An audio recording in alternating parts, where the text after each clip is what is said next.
please? Yes, sir. First, we have for your signature 5 official designations of special envoys. The first is Mr. Steve Witkoff, who's actually in the room, to be your Middle East envoy.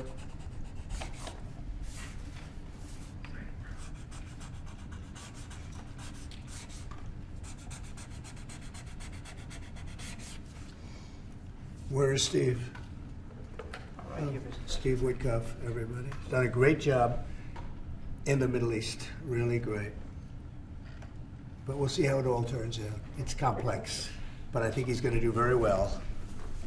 Next, we have Mauricio Claver Caron to be your special envoy to Latin America, sir. Okay. Good man.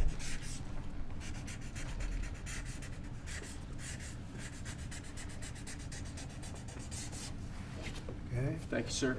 Next, we have retired General Keith Kellogg to be your special envoy on Russian-Ukraine issues. We've made a lot of progress on Russia, Ukraine. We'll see what happens, but a lot of progress has been made. We've got to stop that ridiculous war.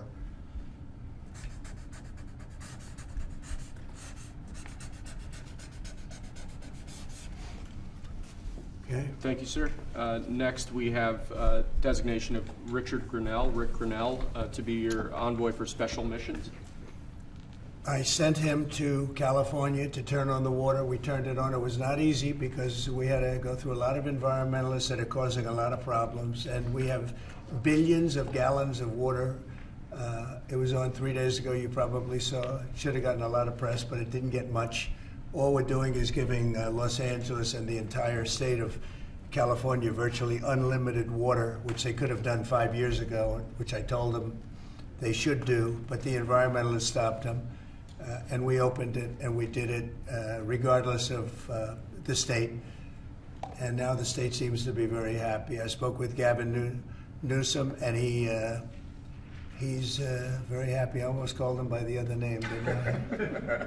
My little nickname for him. But I think they're all happy. They have a lot of water in California. Too bad we didn't have it about 2 months ago, right?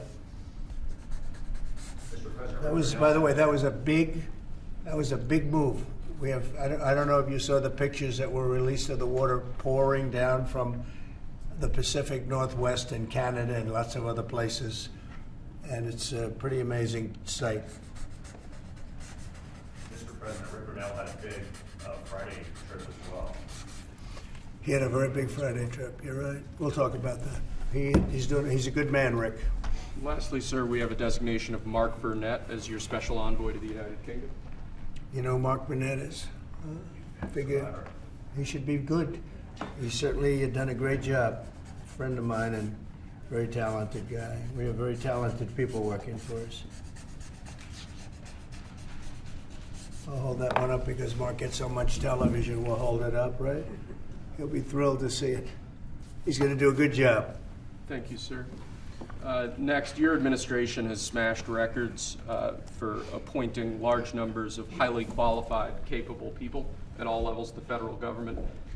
These are 28 sub-cabinet level officials being appointed to a number of different departments and agencies. Some of them are quite important positions like departmental general counsels, but these are people who have been pre-vetted and have received your approval previously. Very good.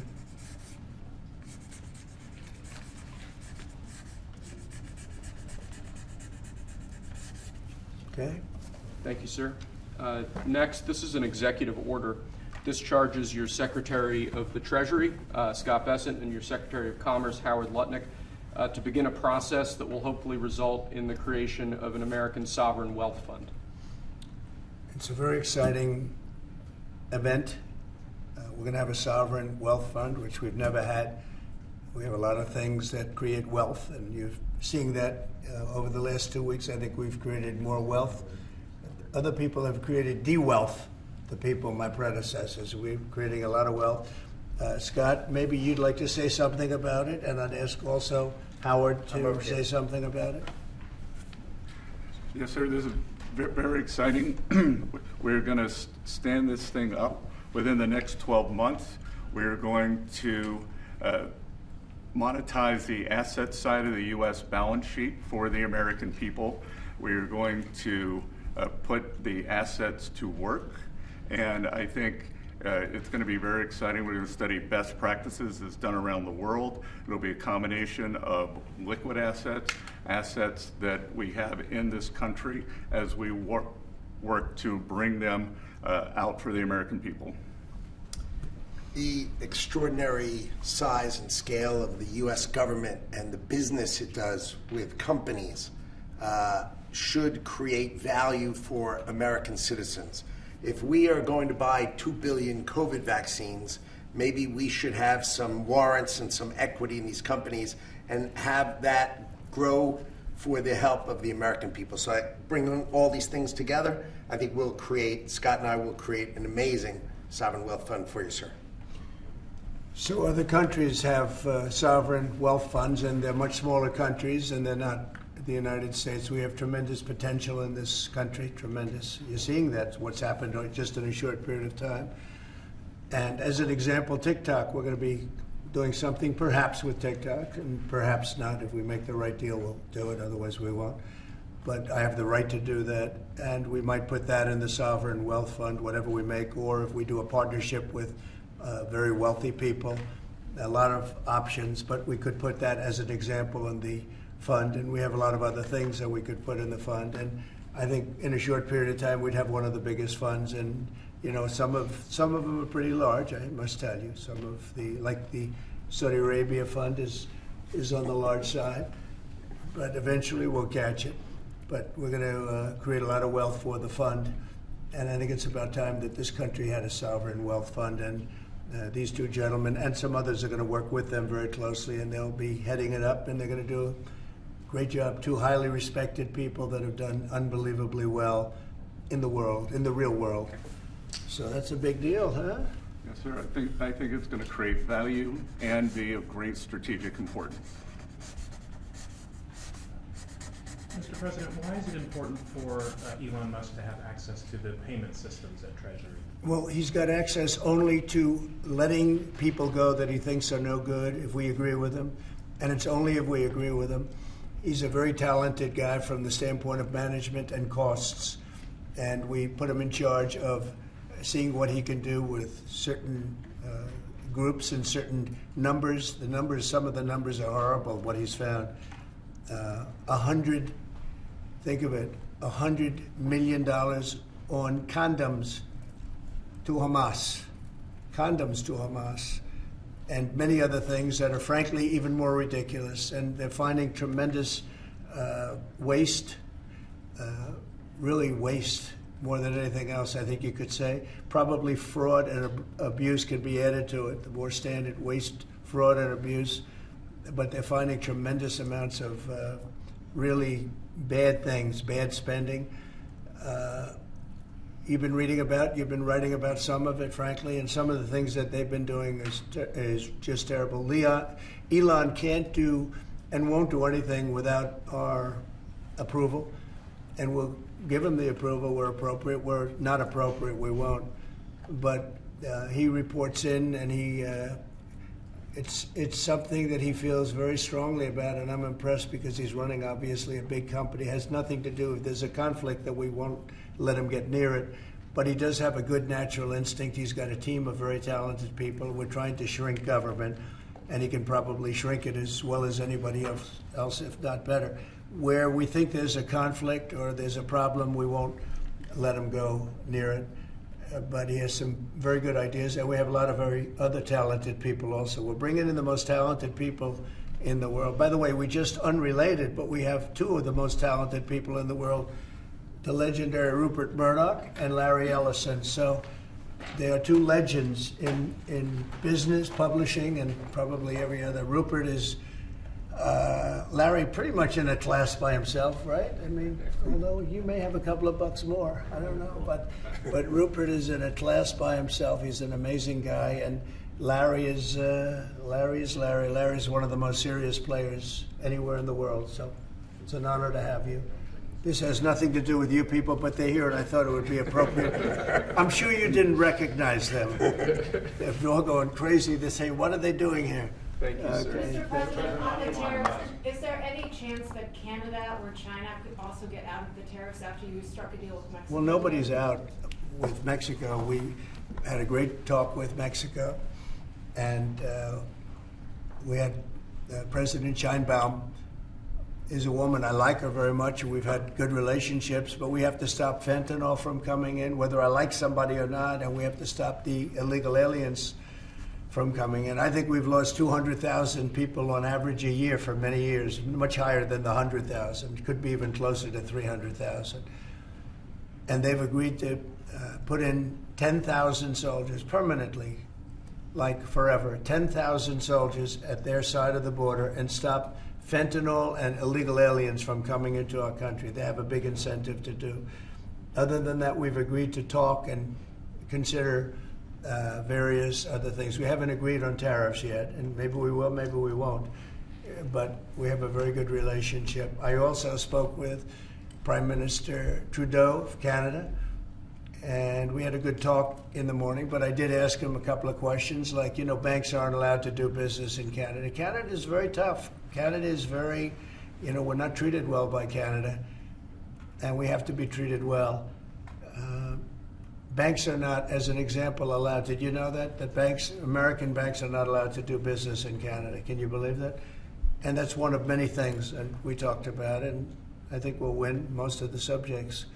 But for some reason, a lot of things have been very unfair with Canada. I noticed that in the first term. You deal with people, and after a while you begin to realize, like you learn that Larry Ellison's very tough to do business with, okay? He's a very tough guy. I mean, I'm sure you're shocked to hear that. But Canada is very tough. They're very, very tough to do business with, and we can't let them take advantage of the U.S. They don't take our agricultural product for the most part.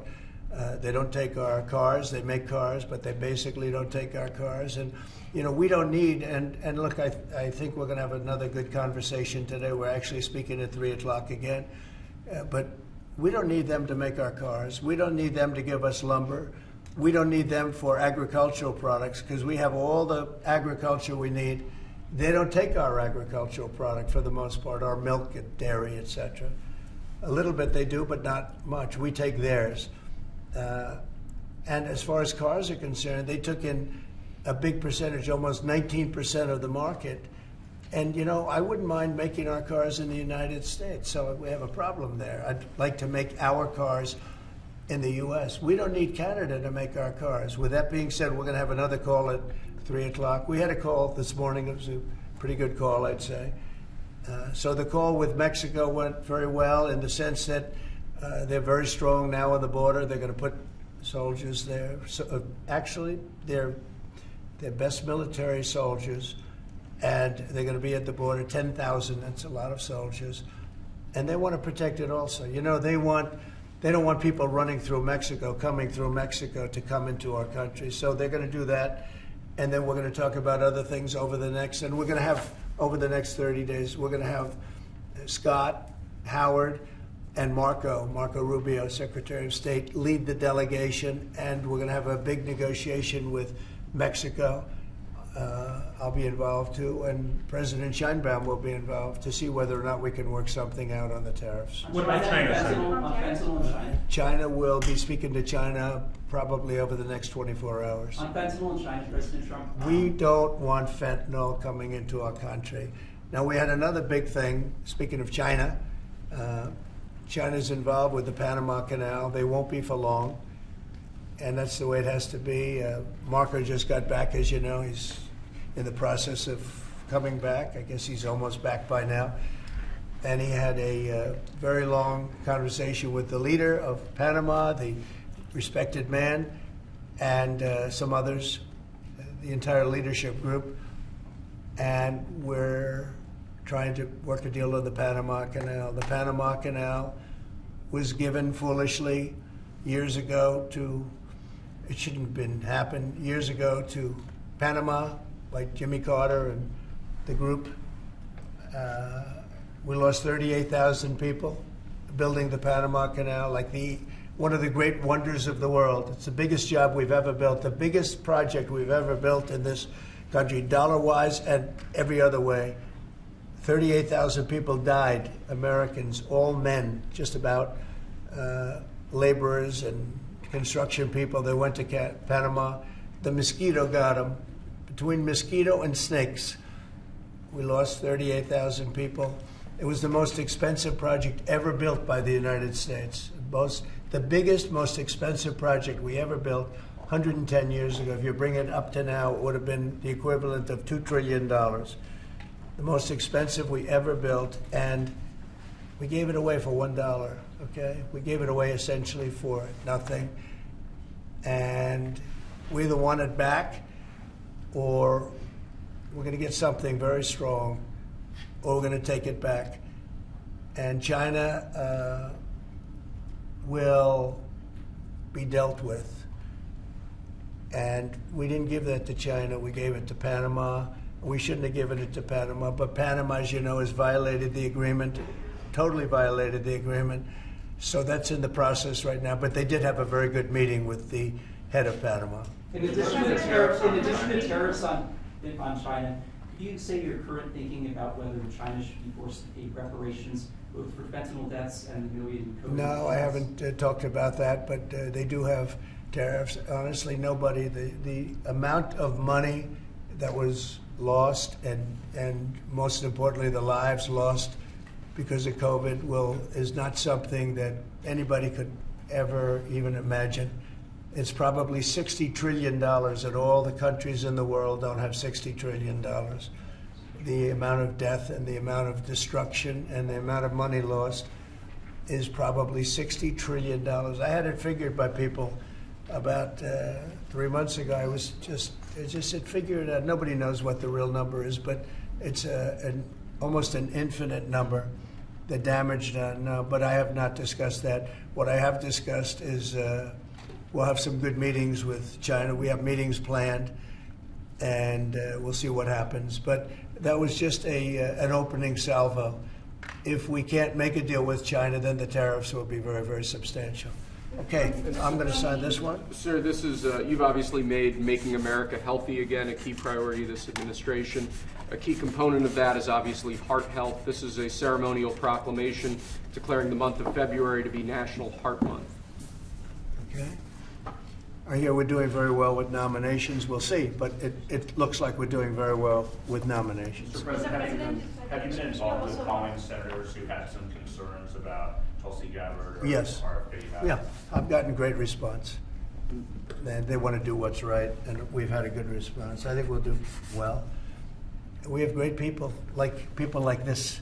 We have great people coming in. I'd like to say the best ever recruited for government. I think we have the finest people ever recruited for government.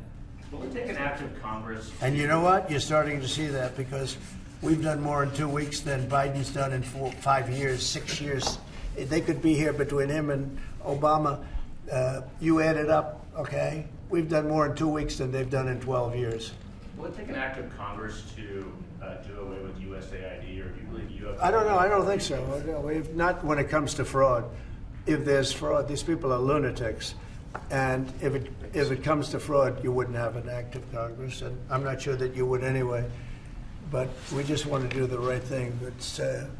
It's something that should have been done a long time ago. It went crazy during the Biden administration. They went totally crazy what they were doing, and the money they were giving to people that shouldn't be getting it, and to agencies and others that shouldn't be getting it. It was a shame. So tremendous fraud.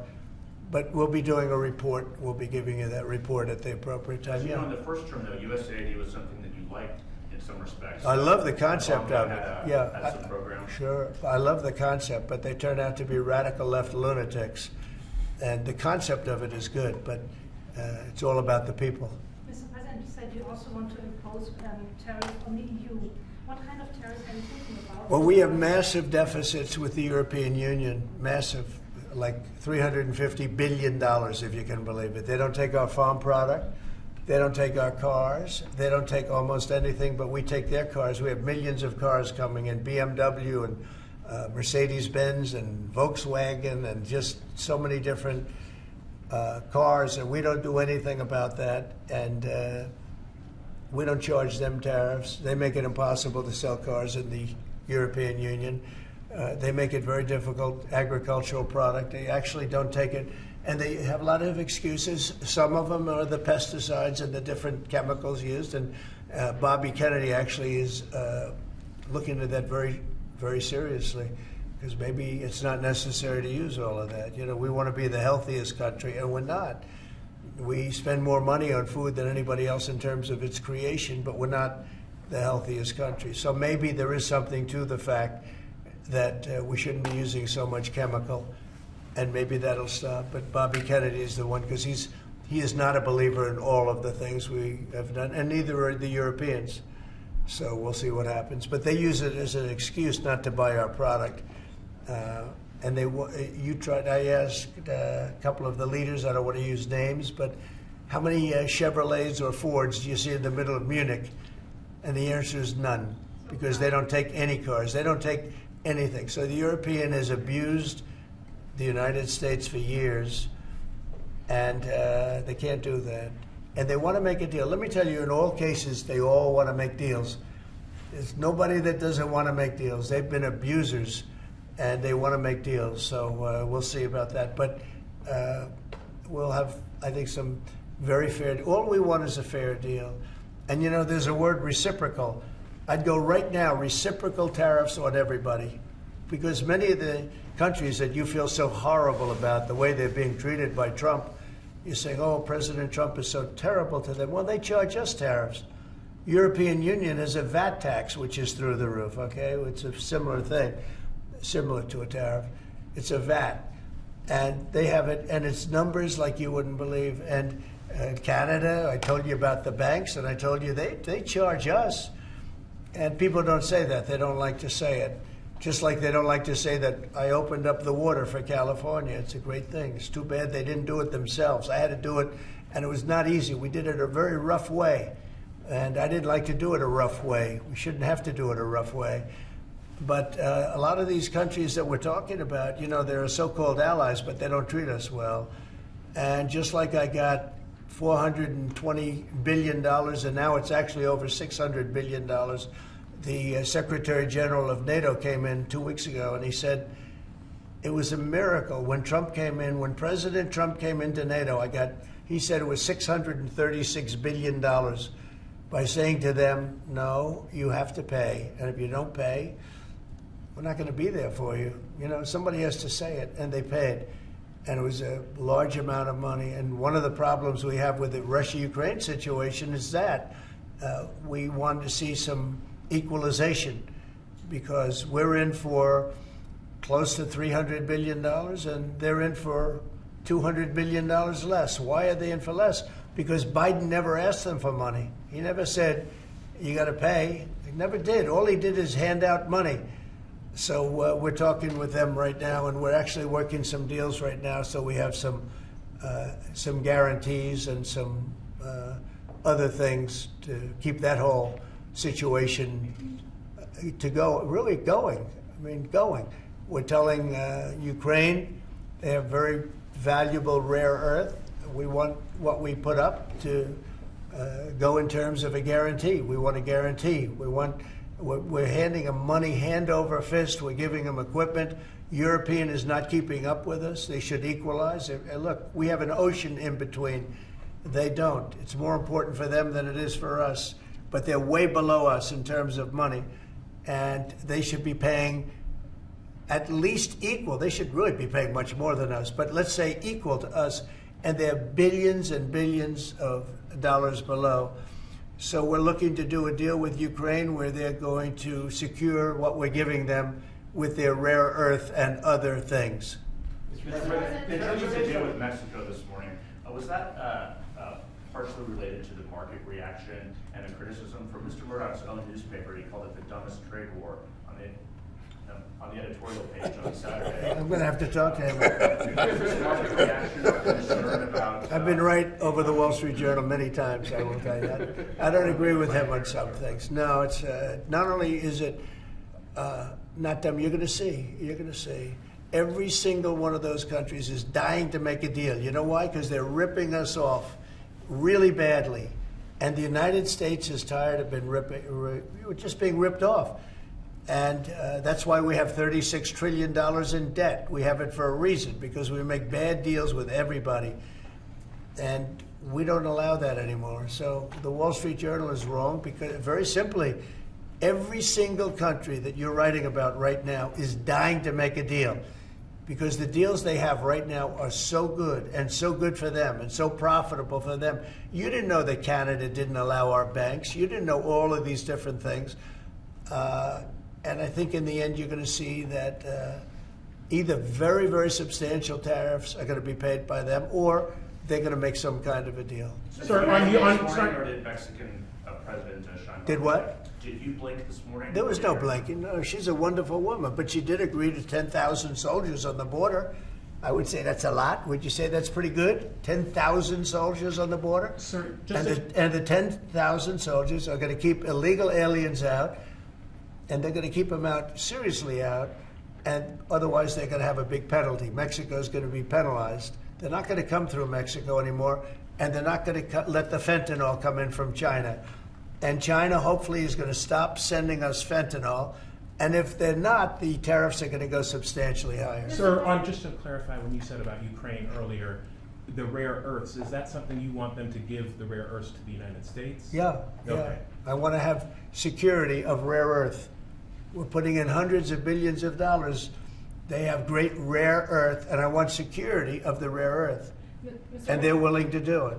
Sir, Mr. you mentioned earlier that President, you on Canada, when you talk to Justin Trudeau again, is there anything he can give you at 3 p.m. when you talk again to also I don't secure know. a pause, I don't know. like you said with I Mexico? don't know. We have big deficits with Canada, like we do with all countries. I mean, I look at some of the deals made, I say, who the hell made these deals are so bad?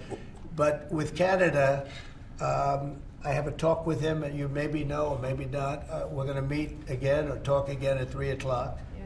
right after my next meeting, and we'll see what happens. I Anything can't on tell the you what's banks going to you happen. mentioned that he could agree to change your mind on the tariffs? Well, we can always, but look, what I'd like to see, Canada become our 51st state.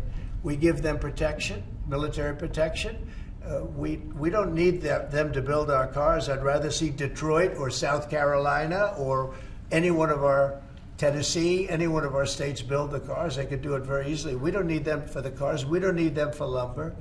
We don't need them for anything. We don't need them for energy. We have more energy than they do. We don't need them for energy. So I say, why are we doing this? Why are we willing to lose between $100 billion and $200 billion a year? We don't need them. As a state, it's different. As a state, it's much different. And there are no tariffs. So I'd love to see that, but some people say that would be a long shot. If people wanted to play the game right, it would be 100% certain that they'd become a state. But a lot of people don't like to play the game because they don't have a threshold of pain. And there would be some pain, but not a lot. The pain would be really there. So we're going to meet again by phone at 3 o'clock, and we'll let you know. On Israel, President Trump, you're prepared to meet with Benjamin Netanyahu. Coming in tomorrow. Yes, you've mentioned in the past you're concerned about Israel being too small geographically. Would you support annexation of parts of the West Bank by Israel? Well, I'm not going to talk about that. It certainly is a small. It's a small country in terms of land. See this pen, this wonderful pen? My desk is the Middle East. And this pen, the top of the pen, that's Israel. That's not good, right? You know, that's a pretty big difference. I use that as an analogy. It's pretty accurate, actually. It's a pretty small piece of land. And it's amazing that they've been able to do what they've been able to do when you think about it. There's a lot of good, smart brain power. But it is a very small piece of land, no question about it. Mr. President, you said earlier that Elon Musk is doing everything with your say-so. So is there everything that he has done thus far, going to all the agencies, shutting off access, getting access to federal payments, that all has yours? You're okay with all of that? For the most part, yeah. If we, if there was something that didn't have my okay, I'd let you know about it really fast. And you said that there are some areas where you wouldn't let him work because he has conflicts of interest. If there was a no, I haven't seen that. And he would know not to do it. So we haven't had that yet. But if there was a conflict, we would let him work in that Mr. area. Earlier you said with regard to Pamela that they were going to make a deal where the U.S. is going to take it. How long do they have to make that sort of deal, and are you still leaving on the table? We're going to meet with Panama on Friday at about 3:30 in the afternoon by phone, and maybe there'll be some representatives at, here or there. But we're going to be talking to Panama on Friday, essentially. And they've agreed to certain things, but I'm not happy with it. On the Middle East, Mr. President, if I may, do you still have doubts that the ceasefire will hold?